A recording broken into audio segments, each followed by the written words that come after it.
Hello, good morning, children. Today we study class 6 history, chapter building, paintings, and books, part 2.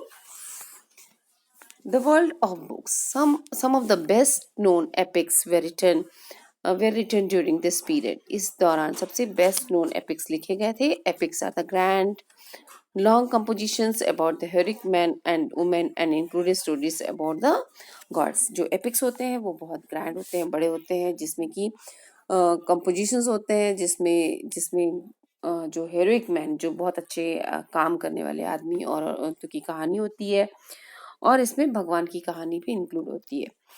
A famous Tamil epic एक famous Tamil epics है जिसका नाम है सिलापतिकरम. was composed by the poet named Ilango around about 1800 years ago. और इसे लिखा था इलांगो ने आज से 1800 साल पहले. It is a story of a merchant named the Kovlan who lived in the Puar and fell in love with his courtiers named Madhavi, neglecting his wife Kalangi. Later, he and Kalangi left the Fuhar and went Madurai, where he was wrongly accused of the theft by the court jeweler of the Pandyan king. The king sentenced Kovlan to the death. Kalangi, uh, who still loved him, was full of grief and anger at his injustice and destroyed the entire city of the Madurai. अब ये जो कहानी है इसमें कोवलन की कहानी है, जो एक नृत्यांगा से, जो राजनीतिका होती है, नृत्यांगना, उससे वो प्यार करने लग जाता है जिसका नाम था माधुरी. अपनी वाइफ को नेग्लेक्ट करता है, जिसकी उसकी वाइफ का नाम था कनगी. लेकिन कुछ दिनों के बाद फुहार में रहती थी ये, और कुछ दिनों के बाद कंगनी और उसके हस्बैंड जो है कोवलन, वो मदुरई को छोड़ के का फुहार छोड़ देते हैं और मदुरई चले जाते हैं.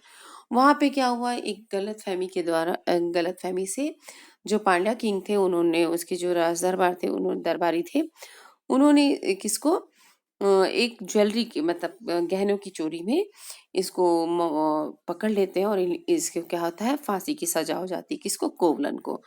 और उसकी पत्नी जो थी, कोवलन को बहुत प्यार करती थी, और वो बहुत ग्रीफ, मतलब बहुत दुखी होती है, और उसने बहुत गुस्से में, जो ये इनजस्टिस हुआ उस, क्योंकि झूठे इल्जाम में फंस गया था वो, तो बहुत गुस्से थी, और उसने क्या किया, पूरे मदुरई को डिस्ट्रॉय किया. A description from the Silappatikaram. देखिए सिलापतिकरम में क्या डिस्क्रिप्शन मिलता है, ये पढ़ते हैं हम. Here is how the poet describes a Kannagi's grieves. उसकी जो ग्रीव्स है वो कैसे सोचती थी, वो कैसे उसके जो दुख था उसको व्यक्त किया यहाँ पे. Oh, witness of my grief, you can't console me. Is it right that your body, fairy than pure gold, lies unwashed here in the dust? Is it just that in the red glow of the twilight, your handsome chest framed with a flower, well, wreath lies thrown down to the bare earth, while I remain alone, helpless and abandoned, to despair. Is there no God? Is there no God in this country? Can there be a God in a land where the sword of the king is used for the murder of the innocent strangers? Is there no God? No God. एक कनंगी की जो दुख हुआ उसके husband को, बिना मतलब वो चोर नहीं था, फिर भी उसको चोरी के इल्जाम में उसको पकड़ा गया, उसको फांसी की सजा दिया थी. तो वो इतने ग्रीफ में थी, इतनी दुखी थी, उसने ये इसके बारे में लिखा है. तो वो कहती कि क्या इस दुनिया में भगवान नहीं है क्या, जो इस तरीके से, जो ऑनेस्ट लोग हैं, जिनको राजा की तलवार से मार दिया जाता है, इस तरीके से वो ग्रीफ के बारे में बता रहा है उसके. और एक और तमिल एपिक्स है जिसका नाम है मनी. मनी में मनी में काली, कंपोज बाई सातानार. इसको कंपोज किया था इसने अराउंड 1400 साल पहले. दिस डिस्क्राइब्स, इसमें बताया गया है जो कोवलन है और माधवी की जो बेटी थी उसके बारे में, जो राजनीतिकी और कोवलन की जो बेटी थी उसकी कहानी इसमें दी गई है. This beautiful composition were lost to the scholars for many centuries. ये जो कहानी थी, ये पिक्स था, ये बहुत साल पहले खो गया था स्कॉलर्स का. Till their manuscripts we are rediscovered, और इसके जो मैन्युस्क्रिप्ट फिर से रीडिस्कवर्ड किया गया. आज से 100 साल पहले। और कुछ अलग राइटर्स एंड अदर राइटर्स जैसे कालिदास हैं, जिसको हम कालिदास के बारे में पढ़ा है, जो कि संस्कृत के पोएट है, संस्कृत में लिखते हैं। ये कुछ एक और पोयम दी गई हुई है यहाँ पे। Recording and preserving old stories, किस तरीके से ओल्ड कहानी को और ओल्ड स्टोरीज को प्रिजर्व किया जाता है। ए नंबर ऑफ हिंदू और religious stories that were in the circulations earlier were return down around the same time. उसी समय में जो बहुत सारी हिंदू रिलीजियस की जो स्टोरीज है, कहानी है, वो उसी दौरान लिखी गई थी, जिसको बोला जाता था दिस इंक्लूड पुरानास, पुराण बोलते थे। उसमें क्या होता था, पुराण में क्या लिखा जाता था, लिटरली मीन ओल्ड, इसका मतलब पुराण, पुराण मीन्स पुराना, ओके, ओल्ड मतलब है इसका। और इसमें क्या होता था, स्टोरीज होती थी किसकी, देवी और देवताओं की कहानी हुआ करती थी, जैसे कि विष्णु, शिवा, दुर्गा और पार्वती की कहानी हुआ करती थी। और इस this also contains the details on the how they were worship, और इनकी पूरी डिटेल कहानी दी गई होती थी, किस तरह की इनकी पूजा होती है। Beside there are the accounts about the creation of the world and the about the kings, और इसमें किस तरीके से ये पृथ्वी का जो है निर्माण हुआ, इसके बाद क्रिएशन हुआ, और इसके राजाओं के बारे में लिखा गया है। The Puranas we are written in the simple Sanskrit words and we are meant to be heard by everybody. ये जो पुराण थे, ये बहुत ही सिंपल संस्कृत में लिखा गया और इसको सब कोई सुन सकते थे। और इंक्लूडिंग वुमेन्स, जो औरतें हैं वो भी, और शूद्रास थे वो भी, क्योंकि शूद्रास को उस समय क्या था कि किसी वेद को पढ़ने नहीं दिया जाता था, बताने दिया जाता था, लेकिन जो पुराण से ये वो उसको सुन सकते थे। They were probably recited by in the temple by, और ये जो है who were not allowed to study the Ved, उनको वेद पढ़ने नहीं दिया जाता था औरतों को और शूद्रों को। दे वेयर प्रोबेबली, और इसको कौन पढ़ता था, पंडित वगैरह थे तो वो पढ़ते थे। And people came to listen them, और लोग उसको सुनने आया करते थे। टू संस्कृत एपिक्स जैसे है महाभारत और Ramayana had been popular for very long time. Some of you have been familiar of this story. Ramayana और महाभारत की कहानी तो सभी जानते हैं। The Mahabharata is about the war between the Kauravas and Pandavas, किसकी कहानी थी, कौरव और पांडवास की कहानी थी। Who were the cousins of, who were the cousins, ये लोग क्या थे, कजिन्स थे आपस में। This was a war to gain control of the throne of the कुरुज। ये क्या चाहते थे कि जो राजगद्दी चाहते थे ना, ये राजा बनना चाहते थे, जो कुरुज था वहाँ का ये राज चाहते थे, और जिसका एंड देयर कैपिटल कौन था, हस्तिनापुर उनकी कैपिटल राजधानी थी। The story itself was an old one, इस कहानी बहुत पुरानी है, but was written down in the form in which we know, और बहुत पुरानी है लेकिन जिस तरीके से जो आज हम जानते हैं वो करीब करीब 1500 साल पहले लिखा गया है। बहुत पुराना से the Mahabharata are suppose to have been compiled by the Vyasa, जो पुराण से और जो महाभारत है इसको बोला जाता है कि किसने कंपोज किया है, व्यास जी ने।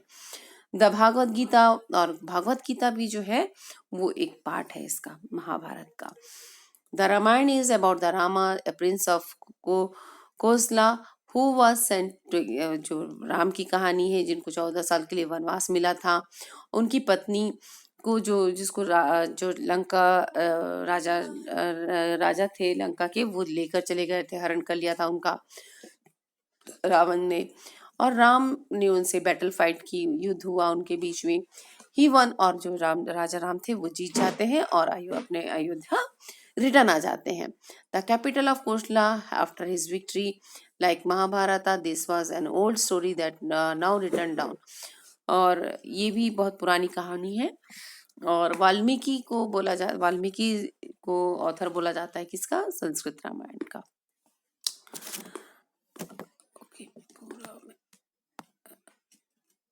ओके, ये मैंने पूरा यहाँ तक पढ़ दिया पैराग्राफ आपको। Stories told by ordinary people, ordinary people also told the stories, जो आम आदमी है वो भी कहानी बताते हैं।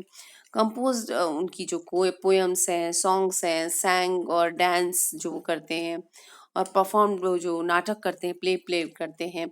Some of this are preserved in the collections of the stories such as the Jatakas and the Panchatantra. ये जो इनकी कहानियां हैं प्रिजर्व्ड है जैसे जातकास में और पंचतंत्र में। Which were written down around this time, ये उसी काल में लिखे गए हैं. Stories from the Jatakas we are often shown in the railings, और ये हमने देखा कि जातकास की जो कहानी वगैरह है वो जो स्तूपा बने हैं उसकी रेलिंग्स पे लिखी गई हैं, पेंटिंग्स में है. और उसमें से एक कहानी एक और दी गई हुई है यहाँ पे, the story of the monkey king. ये स्टोरी ऑफ मंकी किंग किस कहानी है, मंकी किंग की, जो बैंक ऑफ रिवर गंगा के पास हिमालय में रहता था, वो जिसके करीब 80,000 फॉलोअर्स थे. और वो जो वहाँ के जो स्पेशल मैंगोज होते थे वो उसी को खाया करते थे, विच वे आर वेरी, और वो जो मैंगोज थे वो बहुत ही स्वीट हुआ करती थी. और such executive mangoes did not grow on the plains, और ऐसे जो मैंगो थे, इतने अच्छे लवली मैंगो, जो मीठे मैंगो थे, कि वो ग्रो नहीं होते थे. कहाँ, प्लेन्स एरिया में ग्रो नहीं होते थे, वो हिमालयन तरफ में ग्रो होते थे. एक दिन क्या हुआ कि जो पका हुआ मैंगो था वो क्या हुआ, रिवर में गिर गया और बहते बहते वो वाराणसी पहुंच गया. वहाँ का जो किंग था ऑफ द सिटी, वो जो उस समय वहाँ नहा रहे थे, उन्होंने उसको देखा और उन्होंने उसको टेस्ट किया, और उनको ये क्या हुआ, बहुत ही टेस्टी लगा. तो उन्होंने अपने जो भी किंगडम में, राज्य में गए और उन्होंने अपने सैनिकों को बोला कि इस तरीके के जो आम का पेड़ है इसको ढूंढो. तो उनके जो मंत्री थे पूरे सब जगह उन मैंगो के पेड़ को ढूंढने के लिए चले गए. At night, the king discovered that the monkeys were there. There, the kings and his courtiers had their fill of the mangoes, and they led him all the way. और उन लोग को पेड़ ढूंढते ढूंढते वो हिमालय तक जा पहुंचे, और वहां पर उन्होंने खूब मैंगो खाए जब तक उनका पेट नहीं भर, फिल ऑफ मैंगो, जब तक उनका पेट ना भर जाए. फिर रात को उन्होंने देखा कि ये जो पेड़ है उसमें मैंगो का, उसको तो मंकीज भी क्या कर रहे थे, उसको वी आर ऑल्सो फीस्टिंग, उसको खा रहे थे पूरे मैंगोज को. एंड तो राजा ने क्या डिसाइड किया कि जब तो मंकीज को क्या कर दिया जाए, मार दिया जाए. मंकीज को क्या कर दिया जाए, मार दिया जाए. However, the king of the monkeys worked out to plan, और जो मंकीज का राजा था उसने क्या किया, उसने प्लान किया कि किस तरीके से जो उसके फॉलोअर्स हैं उसको बचाया जाए. तो उसने क्या किया, उसने जो मैंगो ट्री की जो ब्रांचेस थे उसको उसने तोड़ा और उससे एक ब्रिज बनाने की कोशिश की, ताकि जो उसके फॉलोअर्स हैं वो उसको पार करके दूसरी तरफ चले जाएं. And held to the one and till his followers crossed over, और वो वहां तक था कि जब तक उसके सारे फॉलोअर्स उस पार ना चले जाएं. एग्जॉस्टेड टिल द एफर्ट, और अपनी पूरी ताकत उसने लगाई. ही फेल डाउन एंड ले डाइंग, और वो क्या हुआ, वहां पे गिर गया और वो मरने जा रहा था, मरने वाला था वो एकदम.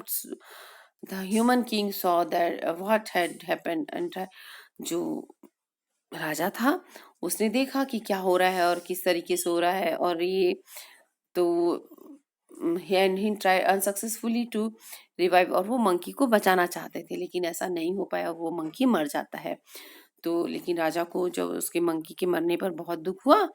और ये स्टोरी जो है ये एक स्कल्पचर पे लिखी गई है, जो कि आपको stupa at Bharuch in central India में हमको ये देखने को मिलती है. The story is shown on the piece of sculpture, ये मैंने बताया भी.